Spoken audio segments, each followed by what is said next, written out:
Me tengo visa reunião de EPCO está tomando lugar. Nós está aí espaço para dialogar com os colegas de St. Martin, Curaçao e Holanda. Há uma inter hope interessante. Nós assim está como delegação, cada parlamentário aqui um tópico específico. Nós a concentrar riba a palavra samenwerken, trabalhar junto.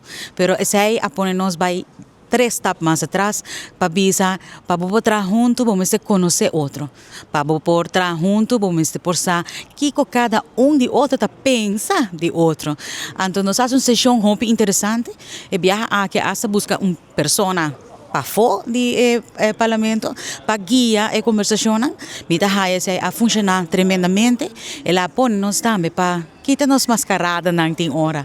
Bise coisa de verdade, na maneira abrir para suportar tata serami a gusta essa mais hope mes. Então o início para nós por compartir nos sentimento ng verdadeiro, nos desejo ng para nos país e mais culturcos para trabalhar junto para lograr progresso. Antes aí me te quere ta undi highlight ng di awe, também me tingo bisa como parlamentário mi a suprayasi quando está bem EPCO para atender com o desejo de nosso país, mas também para solucionar reto com o problema que nos portem e que trabalhando juntos nós podemos solucionar. Que me enfatizar esse hecho, que nós por seguir reunir em parte de comissão chiquito, trabalhar riba tópico específico, pero com a mita desejar para nós trabalhar riba ponto concreto. E ora nós vai cas, nós podemos a pueblo também, saque nós trabalhar riba je, saque nós dialogar riba je, e saque de palavras concreto que nós fazemos.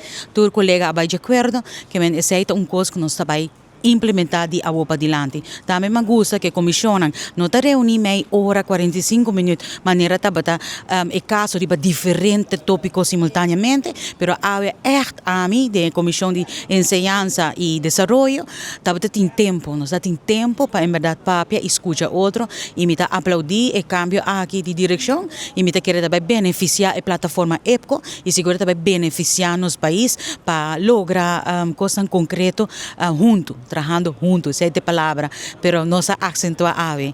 Nós necessitamos igual, pero me sabemos tratar com respeito e justo. E me quer dizer, tá lo que para mim tá highlight de 2 dias de EPCO.